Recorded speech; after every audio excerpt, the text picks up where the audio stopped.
The barn door swinging open on Christmas morning should have woken her. But Theresa Owens was so exhausted from 3 days of walking that even the cold wind sweeping across her face barely registered until she heard boots crunching through the straw toward where she lay curled in the corner. Her eyes flew open to find a man standing over her, silhouetted against the pale winter light filtering through the stable doors. She scrambled backward, her heart hammering against her ribs, until her shoulders hit the rough wooden wall behind her. The man raised both hands, palms out, and she saw he was young, maybe 25 or so, with dark hair and eyes that seemed kind even though she barely knew him from Adam. "Easy now," he said, his voice low and calm like he was gentling a spooked horse. "I am not going to hurt you. I just came to check on my mare and found you here instead." Theresa tried to speak, but her throat was so dry the words caught. She swallowed hard and tried again. "I am sorry. I did not mean to trespass. I will leave right now."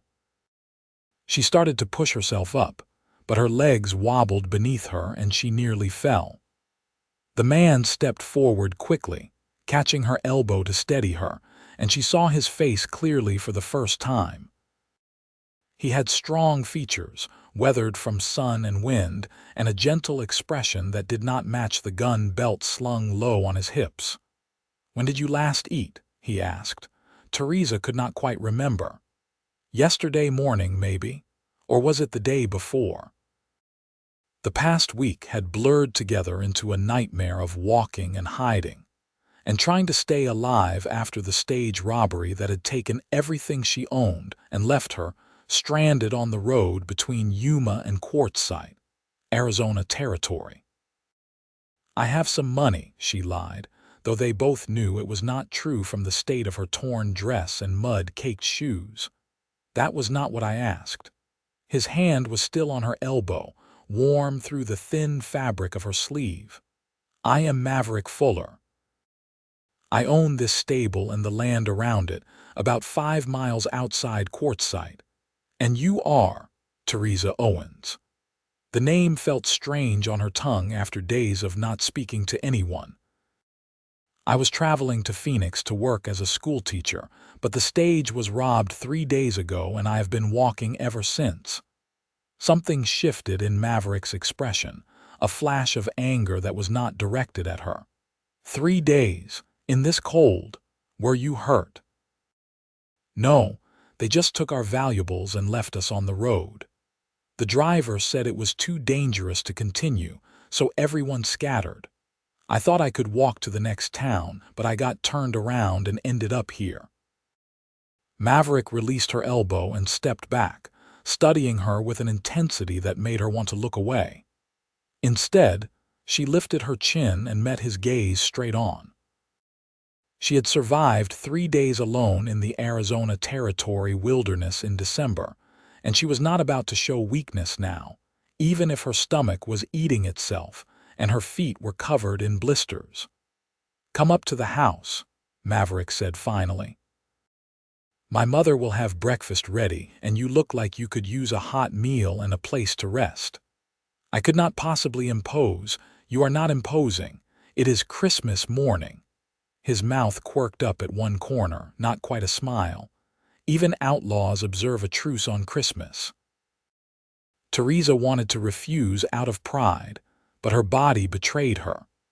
The smell of wood smoke drifting from somewhere nearby made her stomach clench with hunger, and the thought of sitting somewhere warm made her eyes sting with unshed tears. She nodded once, not trusting her voice. Maverick led her out of the stable and across a snow-dusted yard toward a low adobe house with smoke curling from its chimney. The morning sun was just clearing the mountains to the east, painting the sky in shades of pink and gold that reminded Theresa of better Christmas mornings back in Missouri, before her parents died and left her with nothing but a teaching certificate and a ticket west. The door opened before they reached it, and a woman appeared in the doorway. She was perhaps 50, with gray-streaked dark hair pulled back in a bun and sharp eyes that took in Theresa's bedraggled state in one sweeping glance. "Maverick, who is this?" "Miss Theresa Owens, Ma." She was sleeping in the stable. Stage got robbed 3 days ago and she has been walking ever since. The woman's expression softened immediately. "Good Lord, child, come inside this instant. Maverick, fetch some water so she can wash. I will get some food in her." Theresa found herself ushered into a warm kitchen that smelled of coffee and frying bacon. The sudden heat made her head swim, and she swayed on her feet until Maverick guided her to a chair at the wooden table. "I am Theresa Fuller," the older woman said, already piling a plate high with food. "And you are not going anywhere until you have eaten and rested. Maverick, did you check if she was hurt?" She says not, but I did not ask too closely. "Men." Theresa set the plate in front of Theresa along with a cup of hot coffee. "Child, were you injured in the robbery?" "No, madam. They just took our things and left. Thank God for small mercies." Theresa sat down across from her, watching as Theresa forced herself to eat slowly despite wanting to devour everything in sight. "Where were you headed?" "Phoenix. I had a position arranged at a school there, but I lost the letter of introduction in the robbery along with everything else." Saying it out loud made it real, and Theresa felt her carefully maintained composure start to crack. "I do not even know what I will do now." Theresa and Maverick exchanged a look that Theresa could not quite read. Then Theresa reached across the table and patted her hand. "First things first. You will stay here until you are recovered, and then we will figure out what comes next. We have a spare room, and Lord knows I could use another woman around here to balance out all this masculine energy." "I could not. You can and you will." Theresa's tone brooked no argument. "It is Christmas, Miss Owens. No one should be alone and homeless on Christmas." Theresa felt hot tears spill down her cheeks before she could stop them. She had been so focused on surviving, on putting one foot in front of the other, that she had not let herself feel anything. Now, faced with unexpected kindness from strangers, all the fear and exhaustion of the past days came crashing down at once. Theresa was around the table in an instant, pulling Theresa into a warm embrace that smelled of lavender and bread dough.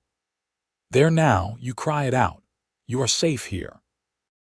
Theresa buried her face in Theresa's shoulder and wept, dimly aware of Maverick slipping quietly out of the room to give them privacy. When she finally pulled back, wiping at her eyes with shaking hands, Theresa handed her a clean handkerchief. "I am so sorry, nothing to apologize for. You have been through an ordeal." Theresa sat back down, her expression kind but assessing. "Now, eat up before it gets cold, and then we will get you into a hot bath and some clean clothes.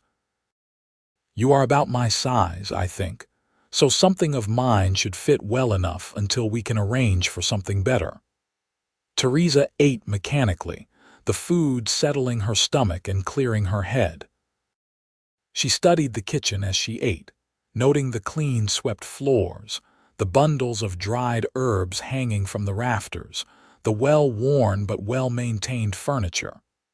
This was a working ranch, she realized, not some grand estate, but it was clearly prosperous and well-run. "How much land do you have?" she asked. "About 2,000 acres, running mostly cattle with some horses. Maverick manages it all since his father passed 5 years back."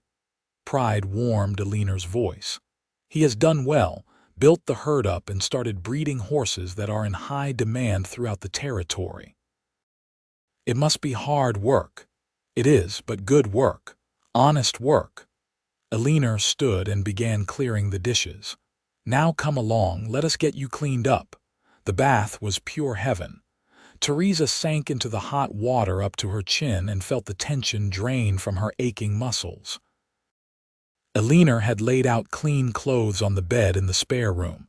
a simple brown dress with a white collar that was practical but well made.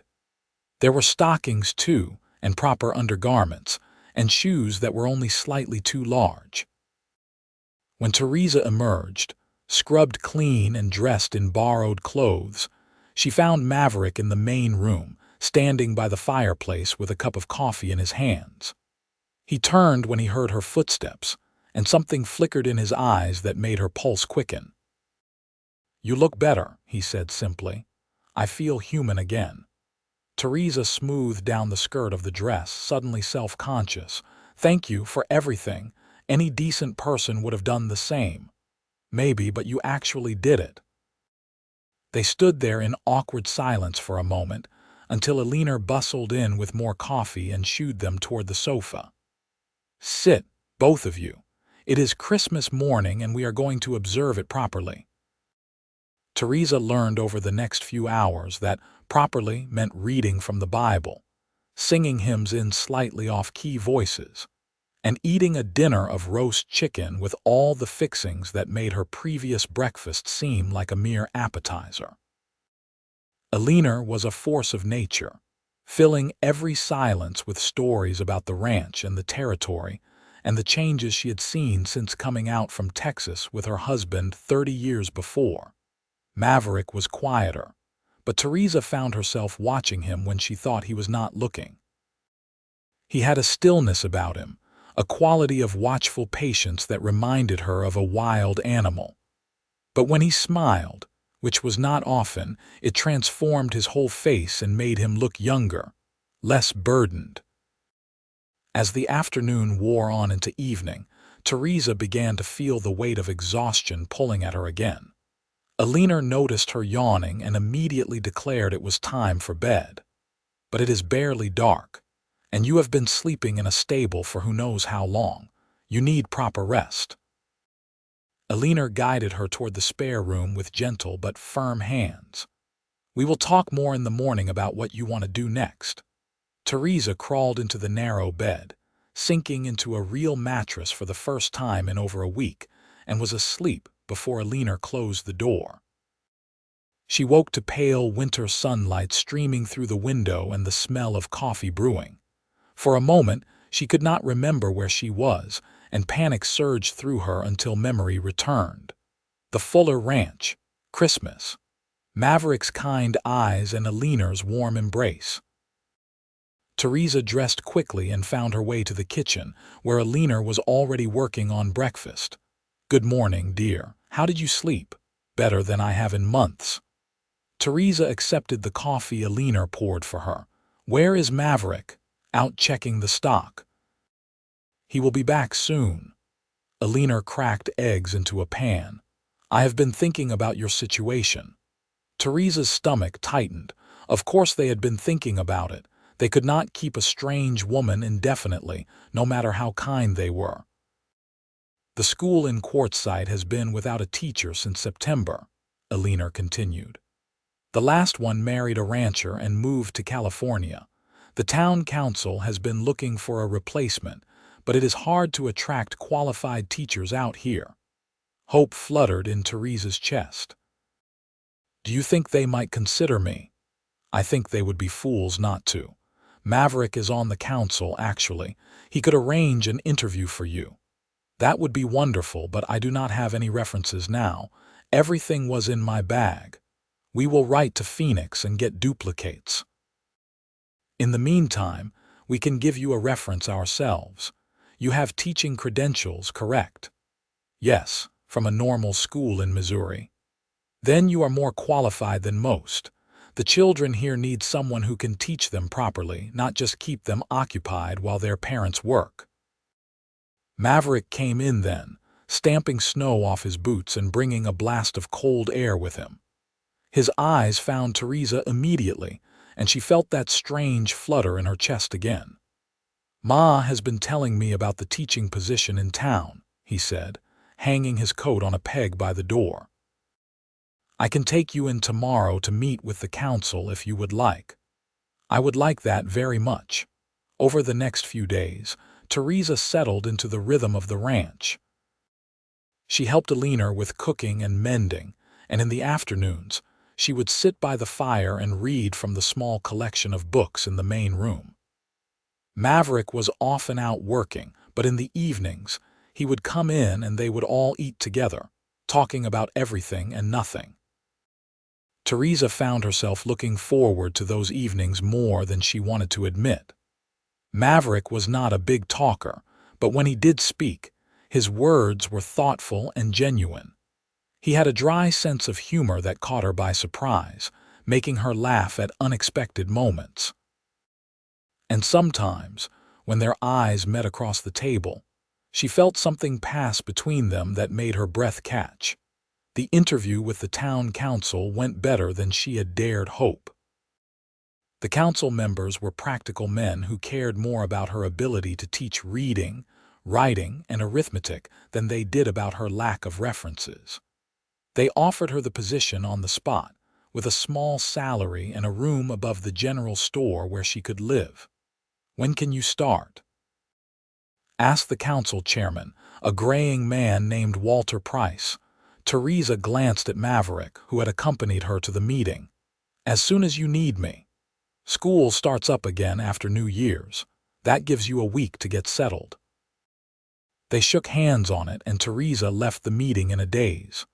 A week ago, she had been sleeping in a stable, convinced her life was over. Now she had a job, a place to live, and a future again. Maverick drove the wagon back to the ranch in comfortable silence. The afternoon sun cast long shadows across the snow-covered landscape, and Theresa found herself memorizing every detail. The way the mountains looked purple in the distance, the sound of the wagon wheels crunching through snow, the solid warmth of Maverick beside her on the seat. "Thank you," she said finally, "for everything. I do not know what would have happened to me if you had not found me in that stable. You would have figured something out. You are tougher than you look." "I do not feel tough. Tough people rarely do." He kept his eyes on the road ahead. "My father used to say that courage is not about not being afraid. It is about being terrified and doing what needs to be done anyway. Your father sounds like he was a wise man." "He was. I wish you could have met him." There was something in Maverick's voice that made Theresa look at him more closely. She saw grief there, old but still sharp, and understood suddenly what it had cost him to take over the ranch at such a young age. "How old were you when he died?" 20. "Still thought I knew everything." A ghost of a smile crossed his face. "The ranch nearly went under the first year. I made every mistake possible, but Ma stood by me and eventually I figured it out." "You have done more than figure it out. Eleanor says you have the best horses in the territory." "She is biased." "I do not think so. I have seen how the men in town looked at you. They respect you." Maverick shrugged, uncomfortable with the praise. They drove on in silence until the ranch house came into view, smoke curling from its chimney in welcome. That evening, after dinner, Eleanor announced she was going to bed early with a headache, leaving Maverick and Theresa alone by the fire. Theresa suspected the headache was manufactured, but she did not say anything. "I will be moving to town in a few days," she said, breaking the comfortable silence. "I know. I am going to miss this, being here, I mean." Maverick looked at her then, really looked at her, and Theresa felt her pulse quicken. "You do not have to go right away. You could stay until after New Year's if you wanted. It is only a few more days. I should get settled before school starts. You should do what you want, not what you think you should do." The intensity in his gaze made her look away. "What do you want, Maverick?" "That is a dangerous question." "Why?" He was quiet for so long that she thought he was not going to answer. Then he said, "Because if I tell you the truth, it might scare you away." Theresa's heart was hammering now. "I am not easily scared." "No, I suppose you are not." He stood up abruptly and walked to the window, staring out at the darkness. "I am not good at this, talking about feelings and such, but I need to say something, and I need to say it before you move to town and I lose my nerve." "What is it?" He turned to face her, his expression serious. I know we have only known each other for a few days. I know it is crazy and you probably think I have lost my mind. But I cannot let you leave without telling you that I have never felt about anyone the way I feel about you. Theresa stood up, her legs shaky. Maverick, let me finish. He took a step toward her. You are brave and smart and kind, and when you smile, it feels like the sun coming out. I know I am just a rancher with dirt under my fingernails, and I have nothing fancy to offer. But if you would consider staying, not just for a few days but for good, I would spend every day of my life trying to make you happy. What are you saying? I am saying I want to marry you, Theresa Owens. I am saying I know it is fast and crazy, but I also know what I feel. And I am asking if there is any chance you might feel the same way. Theresa's mind was reeling. Marriage? They barely knew each other. It was insane to even consider it. And yet, when she looked at Maverick standing there with his heart in his eyes, something inside her clicked into place like a key turning in a lock. I do feel something, she admitted. I have tried not to because it seemed foolish, but every time you walk into a room, my heart speeds up. And when I think about leaving, about not seeing you every day, it makes me want to cry. Hope flared in Maverick's eyes. Then stay. It is not that simple. It is exactly that simple. Stay, marry me. Teach school in Quartzsite and come home to me every night. We will build a life together. We hardly know each other. Then we will learn. People used to get married with less. My own parents only courted for 2 weeks before my father proposed. And if we are making a mistake, then we will make it together. He crossed the room to her in 2 long strides, taking her hands in his. I am not saying it will be easy. Ranch life is hard and I am gone long hours sometimes. But I will never lie to you and I will never stop trying to make you happy. That is the best promise I can make. Theresa looked down at their joined hands, his large and calloused from work, her smaller and still soft despite everything. This was crazy. She should say no, should insist on a proper courtship, should be sensible and practical like she had been raised to be. But when had being sensible ever made anyone happy? Yes, she heard herself say. Yes, I will marry you. The joy that broke across Maverick's face was like nothing she had ever seen. He pulled her into his arms, holding her so tight she could barely breathe, and she realized she was crying and laughing at the same time. When? He asked into her hair. I do not know. Soon. Tomorrow. She pulled back to look at him. Tomorrow, Maverick, that is perfect. Tomorrow is perfect. He was grinning now, that rare, transformative smile that made her heart flip over. We can ride into town first thing, talk to the Reverend, and be married by afternoon. What about Alina? What about me? Alina's voice came from the hallway, and they both turned to see her standing there in her nightgown, not looking the least bit sleepy. Did I hear something about a wedding? Maverick did not let go of Theresa. I asked her to marry me. She said yes. Well, it is about time. I have been waiting for you to work up the nerve since she sat down at our table on Christmas morning. Alina came into the room, her eyes bright. Tomorrow, you said, that does not give us much time to prepare. We do not need anything fancy, Ma, just a simple ceremony. Every woman deserves a proper wedding, even if it is quick. We can make it work. Alina was already planning. Theresa could see it in her eyes. I have a dress that will fit you with a few alterations. We will need flowers, but in December that is tricky. Maybe some greenery from the pines up in the hills. And food, we will need food for after. Ma, you do not have to. Hush, Maverick. Let me do this. It is not every day my son gets married. Alina turned to Theresa. You are sure about this, dear? I know my son can be overwhelming when he sets his mind to something. Theresa looked at Maverick, at the hope and love in his eyes, and felt certainty settle over her like a warm blanket. I am sure. Then we have a wedding to plan. The next morning dawned clear and cold. Theresa woke to find Alina already in her room, laying out a beautiful cream-colored dress on the bed. "It was mine," Alina said softly. "I wore it when I married Maverick's father. I always hoped I would have a daughter to pass it on to someday, and here you are." Theresa touched the soft fabric with trembling fingers. "Are you sure?" "I have never been more sure of anything. You are going to make my son very happy, and that makes you my daughter already." They spent the morning altering the dress to fit Theresa's slimmer frame. Alina was a skilled seamstress, and by noon the dress fit perfectly. Theresa looked at herself in the small mirror and barely recognized the woman staring back. She looked happy, radiant even. Maverick had ridden into town at first light to make arrangements with Reverend Thomas and to spread the word. By the time Theresa and Alina arrived at the small church in Quartzsite that afternoon, a surprising number of people had gathered. Walter Price was there with his wife, along with several other council members and their families. Apparently, the news of the young rancher marrying the new schoolteacher had spread fast.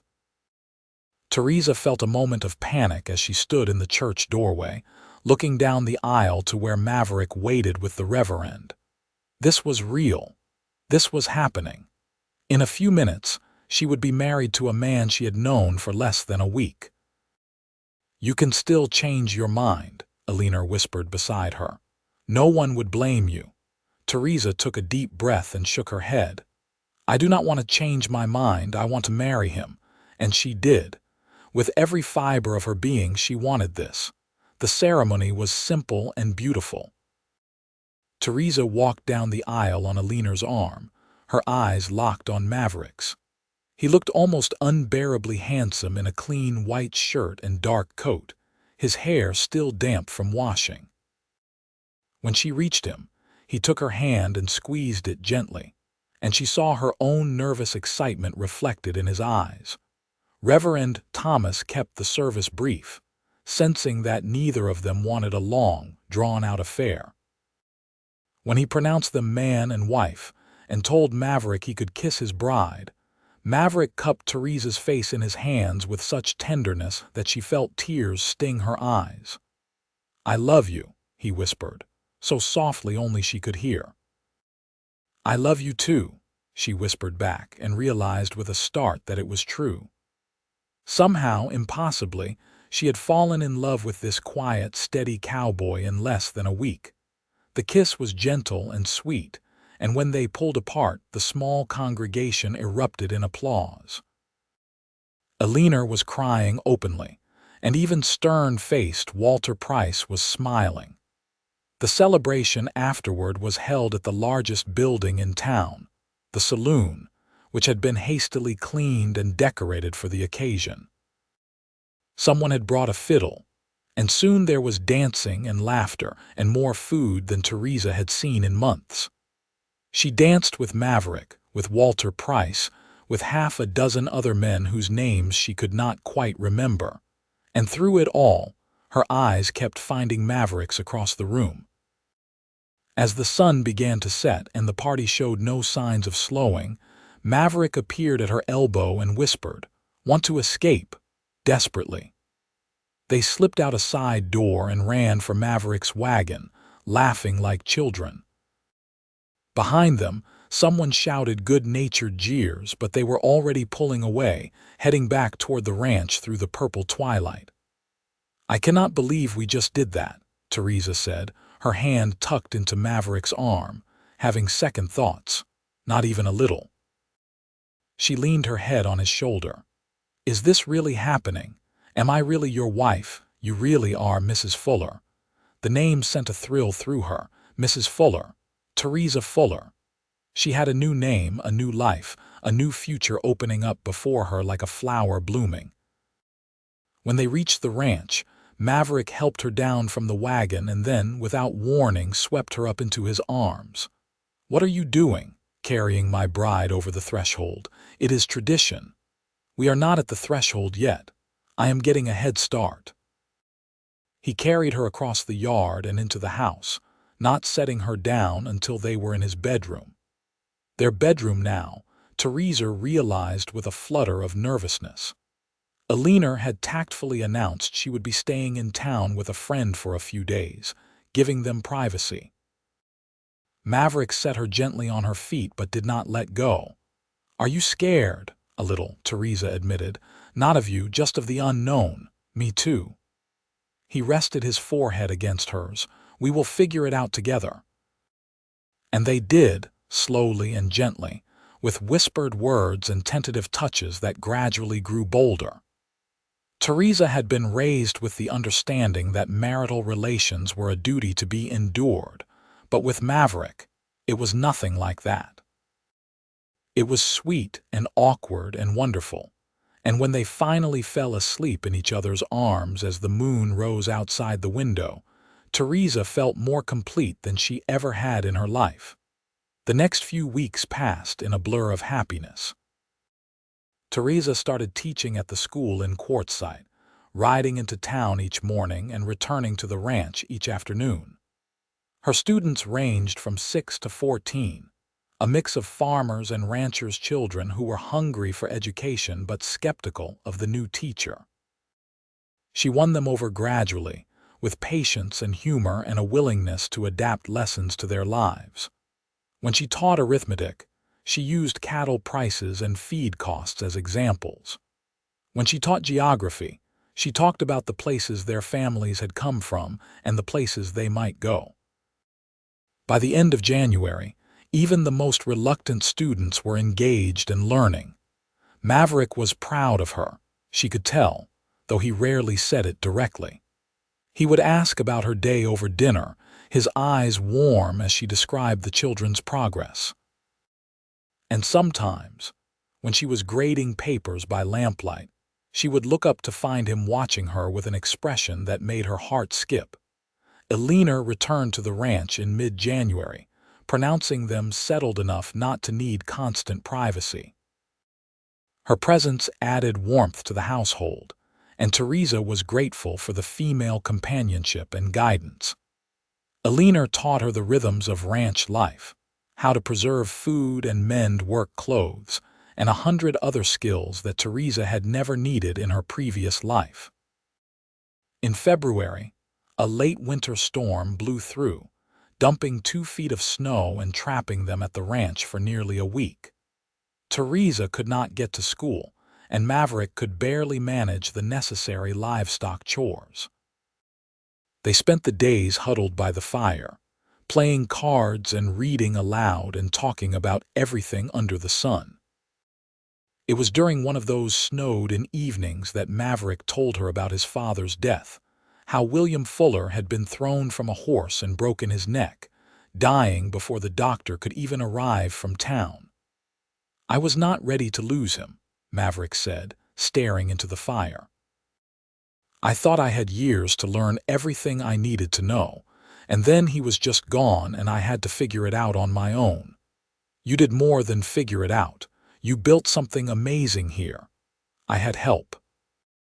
Ma kept me from making the worst mistakes, and the men respected my father enough to give me a chance." He turned to look at her. "But it was lonely. I never realized how lonely until you came along."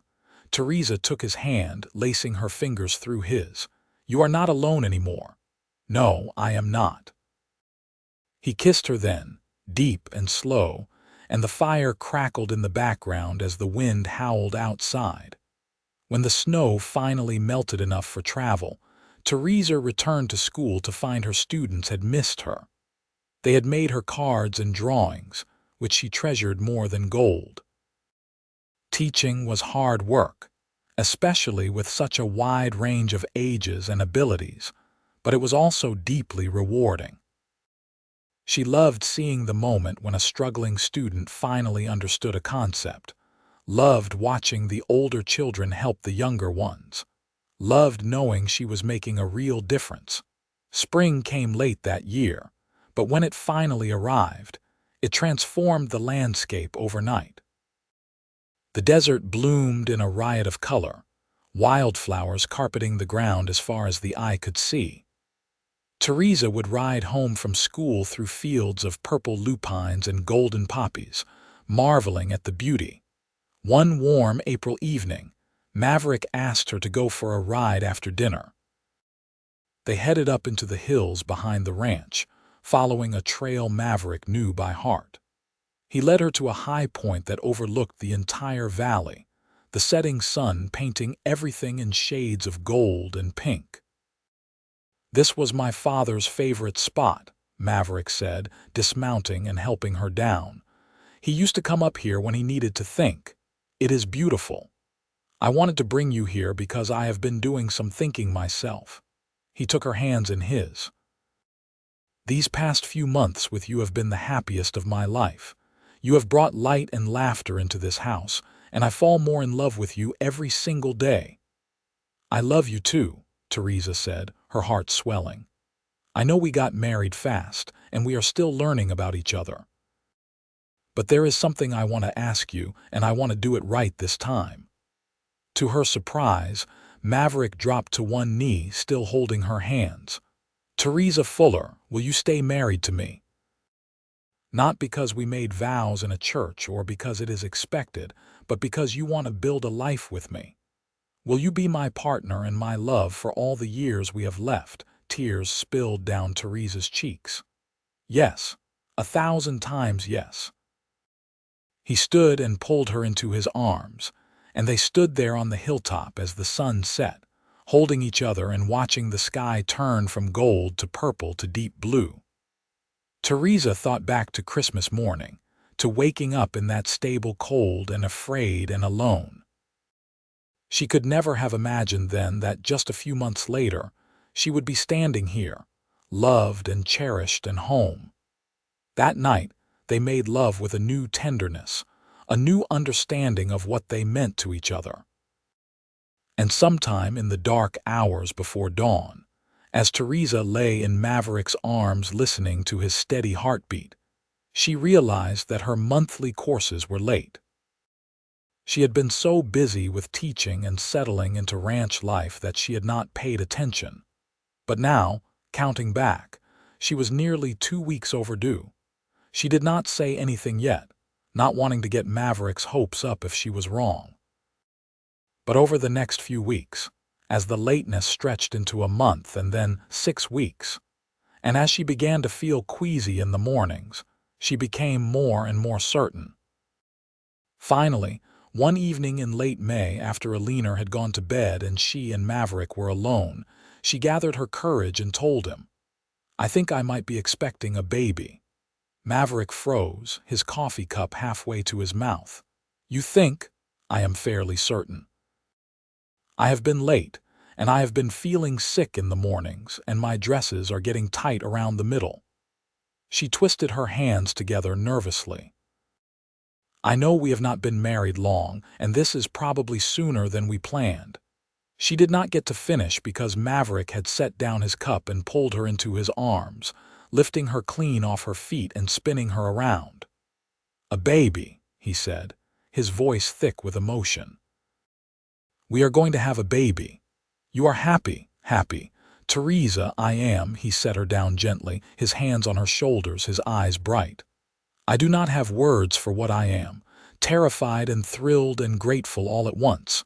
"Me too." Alina was equally delighted when they told her the news the next morning. She immediately began planning, talking about cribs and baby clothes and all the things they would need. Theresa let the older woman's excitement wash over her, grateful for the guidance. The pregnancy progressed smoothly through the hot summer months. Theresa continued teaching until the end of the school year in June, then spent the rest of the summer helping around the ranch and preparing for the baby. Alina doted on her, making sure she rested and ate well and did not overexert herself. Maverick was endlessly solicitous, helping her with everything and worrying constantly about her welfare. Theresa found his concern both touching and occasionally exasperating, especially when he tried to forbid her from doing simple tasks like hanging laundry. "I am pregnant, not an invalid," she told him after he tried to carry her up the porch steps. I know, but I cannot help worrying. What if something happens? Nothing is going to happen. Women have babies all the time. Not my woman, not my baby. Theresa softened at that, seeing the real fear behind his overprotectiveness. I am going to be fine. We are both going to be fine. She wished she felt as confident as she sounded. The truth was, she was scared too. She had heard too many stories of women dying in childbirth, of babies born too early or not at all. But she tried to push those fears aside and focus on the joy of feeling the baby move inside her, of watching her body change to accommodate the new life she carried. In September, school started again, but Theresa did not return to teaching. She was too far along by then, her belly round and prominent. The school board had hired a temporary replacement, a young man fresh from college back east who was eager but inexperienced. Theresa spent a day helping him get oriented, then handed over her classroom and returned to the ranch to wait. The waiting was the hardest part. October dragged by, and then November, and still the baby did not come. Eleanor assured her that first babies were often late, but Theresa felt huge and uncomfortable and desperately ready to be done being pregnant. Finally, on a cold December morning, 2 weeks before Christmas, Theresa woke to a sharp pain in her lower back. She lay still, wondering if it was just another false alarm, but then the pain came again, stronger this time, wrapping around to her belly. "Maverick," she said, shaking his shoulder. "I think it is time."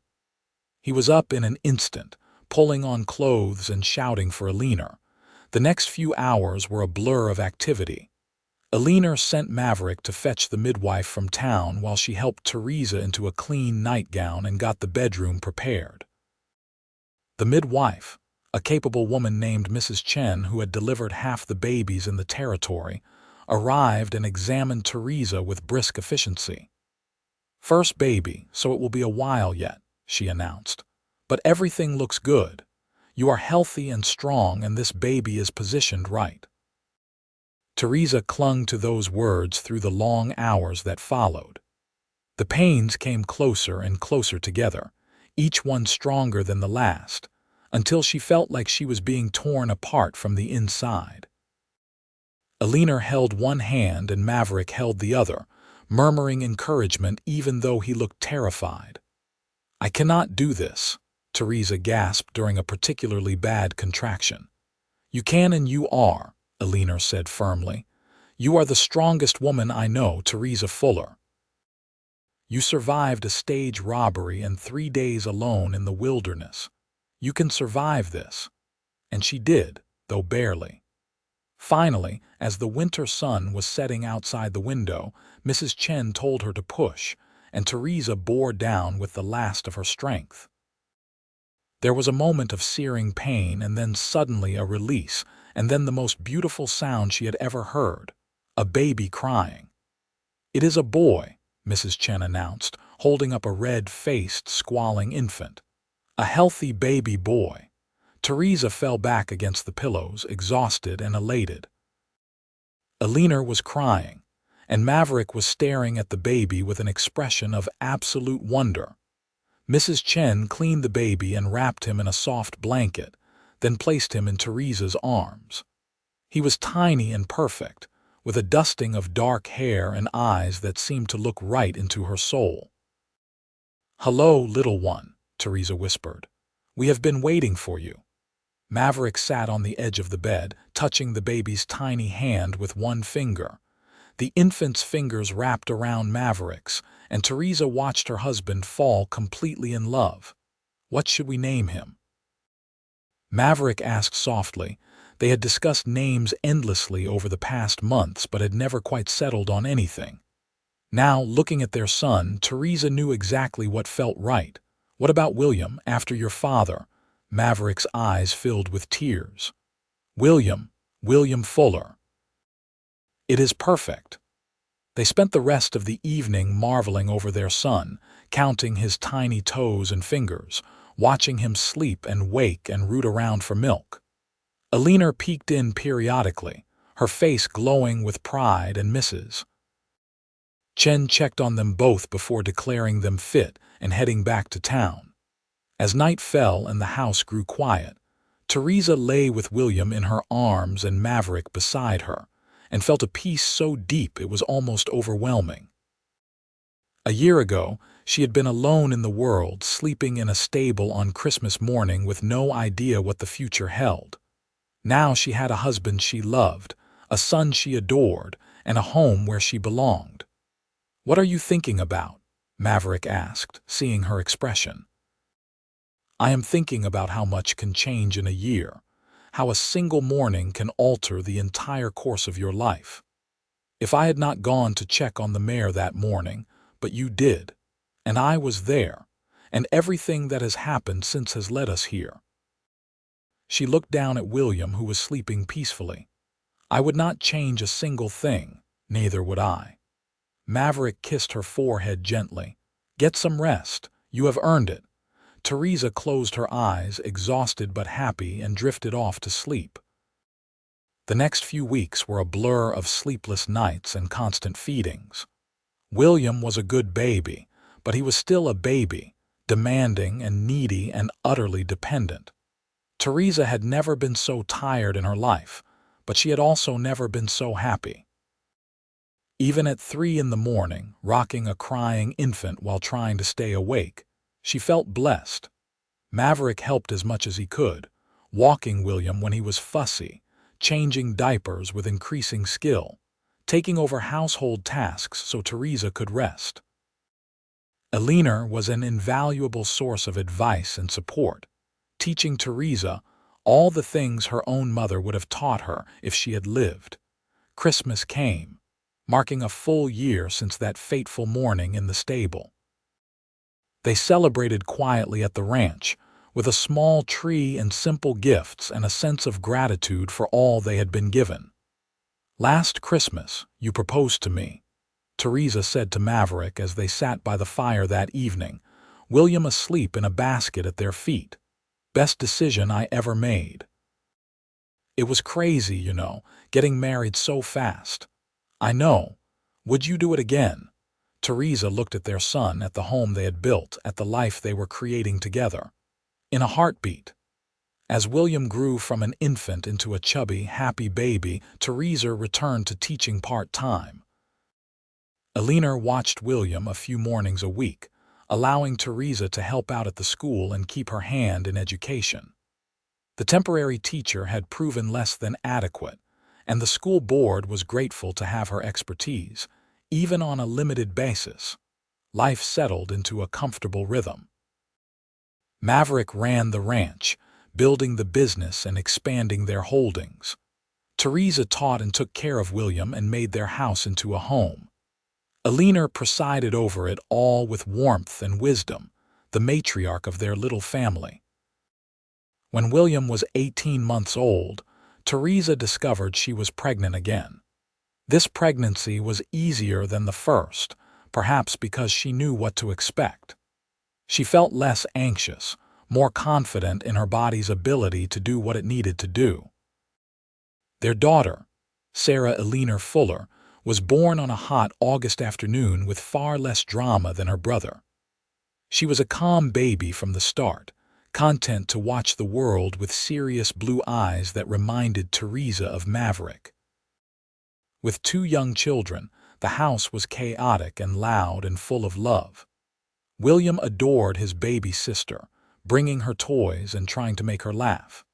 Theresa had to watch him carefully to make sure he did not love her too enthusiastically, but his gentleness with her was touching. Years passed in a happy blur. William grew into a sturdy boy who followed Maverick everywhere, learning about horses and cattle and the land. Sarah was quieter, more studious, often found with her nose in a book. When she was old enough, Theresa began teaching her at home, and was delighted to discover that Sarah had inherited her love of learning.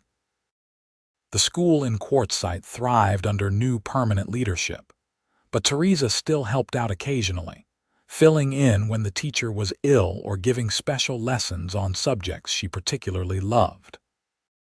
She found she could balance motherhood and teaching in a way that satisfied both parts of herself.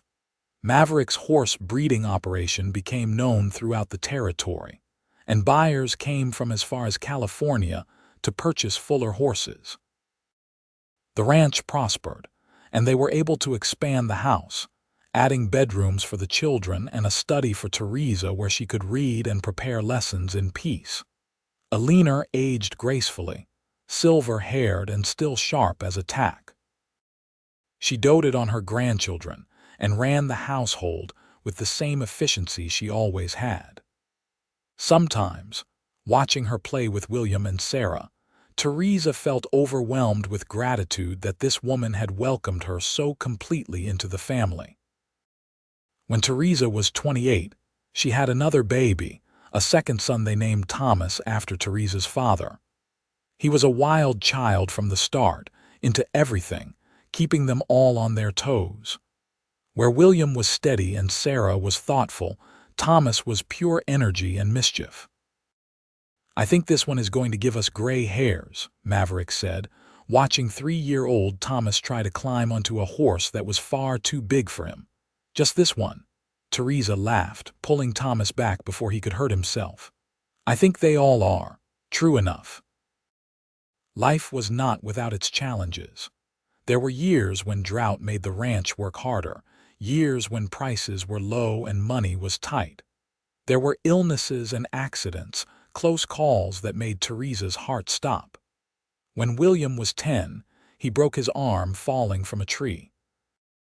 When Sarah was 8, she had a fever that lasted 3 terrifying days before finally breaking. But through it all, Theresa and Maverick faced everything together.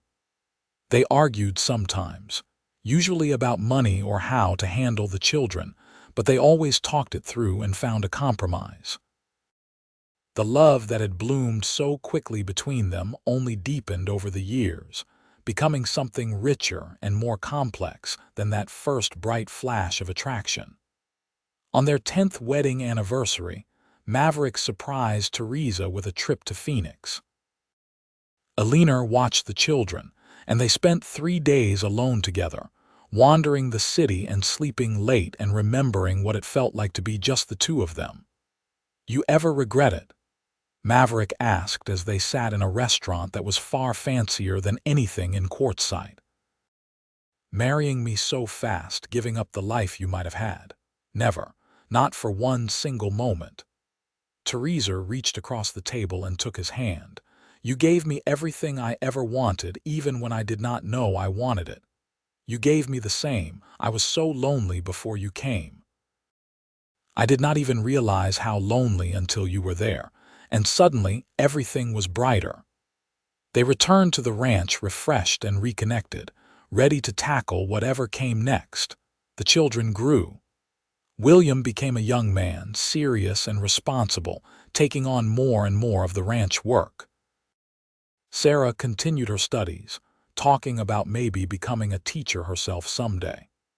Thomas remained a handful, but his energy and enthusiasm were infectious. Alina's health began to fail when she was in her 70s. It was nothing dramatic, just a gradual slowing down, a gentle fading. She spent more time in her chair by the fire, less time bustling around the kitchen. Theresa took over most of the household management with Sarah's help. One winter evening, Alina called Theresa and Maverick to her side. She looked small and frail in the lamplight, but her eyes were still bright. "I want to thank you both," she said, her voice thin but steady, "for giving me such a beautiful life, for the grandchildren and the love and all the years of happiness." "Ma, you are not going anywhere," Maverick said, his voice rough. "We all go somewhere eventually, son. I am ready. I have had a good life, a full life, and I am content." She reached out and took Theresa's hand. "Take care of him for me, and take care of yourself. You have been the daughter I never had." "I love you," Theresa said through her tears. "I love you too, dear girl, Eleanor passed peacefully in her sleep a week later. They buried her next to Maverick's father on the hill overlooking the ranch, the spot where Maverick had proposed all those years ago. The whole town came to the funeral, testament to how beloved she had been. Theresa mourned deeply, feeling the loss like a physical ache. Eleanor had been mother, friend, and teacher all rolled into one. The house felt empty without her presence, but life continued as it always does. The children grew into adults. William married a rancher's daughter and brought her to live at the ranch, taking over more and more of the daily operations as Maverick began to slow down. Sarah did indeed become a teacher, taking over Theresa's old position at the quartzsite school. Thomas, restless and adventurous, headed to California to seek his fortune, though he promised to visit often. William and his wife had children of their own, and suddenly, Theresa was a grandmother. She held her first grandchild, a girl named Eleanor, and felt the circle complete. This was what life was about, she realized. This continuity, this passing down of love and knowledge from generation to generation. Maverick, now in his 50s with silver threading through his dark hair, still ran the ranch with William's help. He moved a little slower than he used to, his joints stiff on cold mornings, but his eyes still lit up when Theresa walked into a room. "I never get tired of looking at you," he told her one evening as they sat on the porch, watching the sun set over the land they had built a life on. "Even with all the gray hair and wrinkles, especially with the gray hair and wrinkles, they are proof of all the years we have spent together." He pulled her close, and she rested her head on his shoulder. "You ever think about that Christmas morning, when you found me in the stable?" "All the time. Best Christmas present I ever got," Theresa laughed. "I was filthy and half-starved and probably not very appealing. You were the most beautiful thing I had ever seen. You still are." They sat in comfortable silence, watching the sky turn from gold to purple. Somewhere inside, their grandchildren were laughing and Sarah was helping with dinner, and the sounds of family filled the air. "I am glad you woke me up that morning," Theresa said softly. "So am I. Every single day I am glad." As they grew older still, into their 60s and then 70s, Theresa and Maverick gradually handed over more control of the ranch to William and his family. They did not retire exactly, but they did slow down, spending more time together and less time working. Theresa finally stopped teaching when she was 65, after nearly 40 years in education. The school held a ceremony in her honor, and former students came from all over the territory to thank her. She was moved to tears by their words, by the knowledge that she had made a real difference in so many lives. Thomas came back from California with his own family, settling in Quartzsite and opening a general store. Sarah married late, to a widower with children of his own, and took over raising his family with the same dedication she had brought to teaching. The Fuller family expanded and thrived. There were grandchildren and great-grandchildren, family dinners that filled the house with noise and laughter. Holidays celebrated with traditions passed down through the generations. When Maverick was 78 and Theresa was 75, they took a trip back to the stable where it had all begun. It was still standing, weathered but solid, now used by William's family for their horses. "Hard to believe it was 53 years ago," Theresa said, standing in the spot where she had slept that long ago Christmas morning. "Best decision I ever made, checking on that mare." Maverick's voice was thicker now, his movements slower, but his hand was still steady as he took hers. "Changed my whole life, mine too. If I could go back and do it all again, I would not change a thing, not one single thing. Not even my terrible cooking when we were first married," Maverick laughed, the sound warm and familiar. "Not even that. Though I admit I was grateful when you got better at it." They walked back to the house slowly, their steps measured but sure. The ranch spread out around them, prosperous and well-maintained, a testament to decades of hard work and love. That evening, surrounded by their children, grandchildren, and great-grandchildren, they celebrated Christmas. It was the 53rd anniversary of the day they met, and the family made sure to mark the occasion properly. "Tell us the story again," one of the great-grandchildren begged. About how Grandpa proposed in the stable. Theresa and Maverick exchanged a smile. They had told this story 100 times, but it never got old. "Well," Maverick began, his voice settling into the familiar rhythm of the tale. "It was Christmas morning, and I went out to the stable to check on my mare. But what I found instead was your grandmother, sleeping in the hay, looking like she had been through quite an adventure. And I was scared when he woke me up," Theresa added. "I thought I was in trouble for trespassing. But I could tell right away that she was special. So I brought her to the house, and my mother fed her, and we all sat down to Christmas dinner together. And he fell in love with her right there at the table," one of the older grandchildren said, having heard the story often enough to know it by heart. "I did," Maverick confirmed. "Could not help myself. And a few days later I asked her to marry me. Best decision I ever made was saying yes," Theresa said softly, looking at the faces gathered around her. Children, grandchildren, great-grandchildren, all of them here because she had taken a chance on a cowboy who proposed after knowing her for less than a week. The celebration continued late into the evening. There was food and music and laughter, and through it all, Theresa held Maverick's hand, grateful beyond measure for the life they had built together.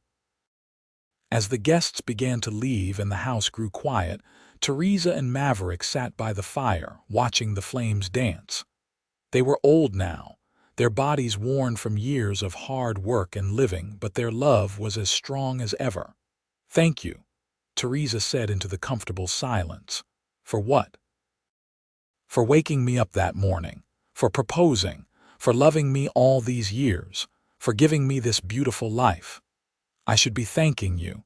You took a chance on a cowboy with dirt under his fingernails and a stubborn streak a mile wide. You were worth the risk. So were you."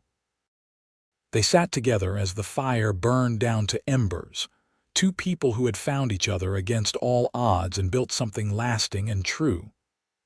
Outside, snow began to fall, soft and gentle, covering the ranch in a blanket of white. Theresa thought about the scared young woman who had fallen asleep in a stable 53 years ago, never imagining that she would wake to find her future standing over her. She thought about all the Christmases since then, all the joy and sorrow and ordinary beautiful moments that had filled the years. "Merry Christmas," she whispered to Maverick. "Merry Christmas," he whispered back and kissed her softly. And there, in the house they had built together, surrounded by the evidence of a life well lived, Theresa and Maverick Fuller celebrated their 53rd Christmas together, grateful for every single day they had been given. Years continued to pass, measured now in smaller increments. Each season that came and went was a gift, each grandchild's visit a treasure to be savored. Maverick's health began to decline more noticeably in his early 80s, his strong rancher's body finally showing the wear of a lifetime of hard work. But his mind remained sharp, and his love for Theresa never wavered. Even on the difficult days when his joints ached and his breath came short, he would smile when she entered the room, and she would know that everything was going to be all right. Theresa herself remained remarkably healthy, though she moved more slowly than she once had. She spent her days tending a small garden, reading to the great-grandchildren who visited, and sitting with Maverick on the porch, watching the sun set over the land they both loved. On a warm spring evening, when Maverick was 82 and Theresa was 79, they sat together on that porch one more time. The sunset was particularly beautiful, painting the sky in brilliant shades of orange and pink. "It is almost as pretty as you," Maverick said, his voice weak but teasing. "You have been using that line for 57 years, Theresa replied, but she was smiling. "It has been true for 57 years. She leaned over and kissed his weathered cheek. "I love you, Maverick Fuller. More than words can say." "I love you too, Theresa. Always have, always will." They sat in comfortable silence as the sun dipped below the horizon and the first stars began to appear. Inside, they could hear their family moving about, preparing dinner, talking and laughing. The sound was comforting, a reminder of all they had created together. "We did good, did not we?" Maverick asked softly. "We did better than good. We did wonderful."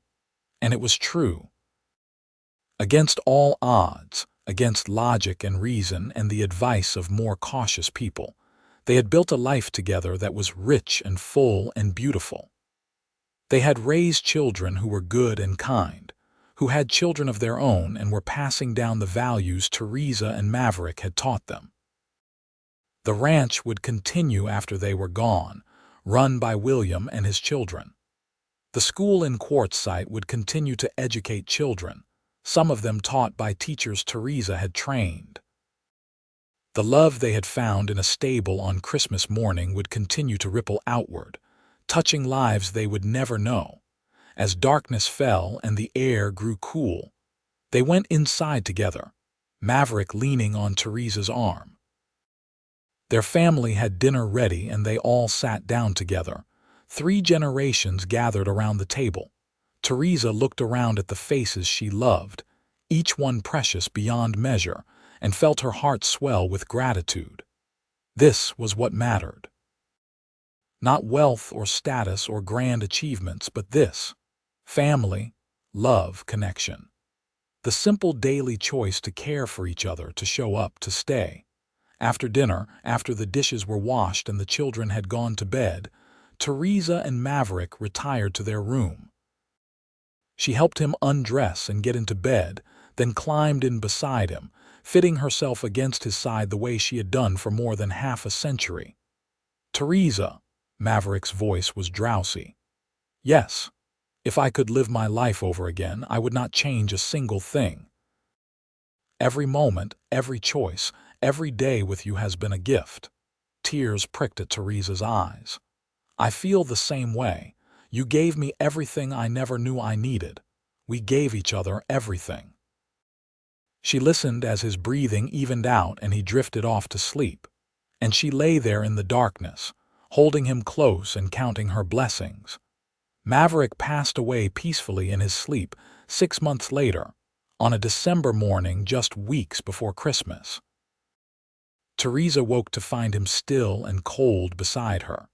And though she had known this day was coming, the reality of it hit her like a physical blow. She sat with him for a long time, holding his hand and saying goodbye, before she finally called for William. The family gathered, mourning the loss of the man who had been the foundation of them all. They buried him next to his parents on the hill, and half the territory came to pay their respects. Theresa stood between her children, accepting condolences with grace even as her heart shattered into pieces. The house felt impossibly empty without him. Every corner held a memory, every room echoed with his voice. Theresa wandered through the days in a fog of grief, wondering how she was supposed to continue without the man who had been her partner and her love for 58 years. But slowly, gradually, she began to heal. The children and grandchildren rallied around her, making sure she was never alone for long. Sarah moved into the house to keep her company, and William visited daily to check on her. Theresa found comfort in small things. The garden she and Maverick had planted together. The books they had read aloud to each other over the years. The letters he had written her during the few times they had been separated, saved carefully in a box in her dresser, and she found comfort in the memories. Christmas came, marking 58 years since that morning in the stable, and Theresa insisted the family gather as they always had. She told the story again, about the scared young woman and the kind cowboy, about the improbable proposal and the life they had built. "He loved you so much," one of her granddaughters said softly. "And I loved him," Theresa replied. "Still do. Death does not end that." Theresa lived another 5 years surrounded by her family, cherished and cared for. She told stories about Maverick and Alina, about the early days of the ranch, about the Arizona territory before it became a state. She held great-great-grandchildren and marveled at the family tree that had grown from one impulsive proposal in a stable. On Christmas morning, when Theresa was 84 years old, she woke early in her bed. Sarah was still asleep in the next room and the house was quiet. Theresa lay there, watching the dawn light filter through the curtains, and felt a profound sense of peace. She had lived a long life, a good life, full of love and purpose. She had been a wife and a mother and a grandmother, a teacher and a friend. She had made a difference in the world in small daily ways that added up to something meaningful. And she had loved and been loved, which was perhaps the greatest gift of all. Theresa closed her eyes, thinking of Maverick, and smiled. She could almost feel him there beside her, his presence warm and comforting. She thought about that Christmas morning so long ago, when he had woken her with a proposal and changed the course of her entire life. "Thank you," she whispered into the quiet room, "for everything, for every single day." And with that, Theresa Owens Fuller drifted off to sleep, content in the knowledge that she had lived fully, loved deeply, and left behind a legacy that would endure for generations to come. The family found her later that morning, peaceful and still, a slight smile on her face. They mourned her passing but also celebrated her life, sharing stories and memories that made them laugh and cry in equal measure. They buried her next to Maverick on the hill, and the whole family gathered to say goodbye. William, now an old man himself, spoke of his mother's strength and kindness. Sarah talked about her mother's love of learning and teaching. Thomas, who had traveled from California, shared stories of her adventurous spirit and willingness to take chances. And the grandchildren and great-grandchildren told the story one more time, about the cowboy who found a woman sleeping in a stable on Christmas morning and woke her with a proposal. About the improbable love that grew from that moment, lasting nearly 6 decades and creating a family that spread across the territory. The Fuller Ranch continued to thrive under William's management and eventually passed to his children. The house remained in the family, filled with new generations of children who played in the same rooms where Theresa and Maverick had raised their own family. And every Christmas, the family would gather and tell the story again, keeping alive the memory of the scared young woman and the kind cowboy who took a chance on each other and built something beautiful. The stable where it all began was preserved as a family landmark. Children and grandchildren and great-grandchildren would visit it, standing in the spot where their grandmother had slept that fateful morning, marveling at how one moment can change everything. Years turned into decades, and the story became legend within the family.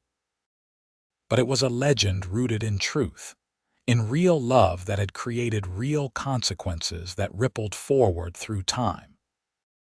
And somewhere, in whatever place souls go when they leave this earth, Theresa and Maverick were together again, young and strong and whole, their love burning bright and eternal as the stars that shone over the Arizona territory they had called home.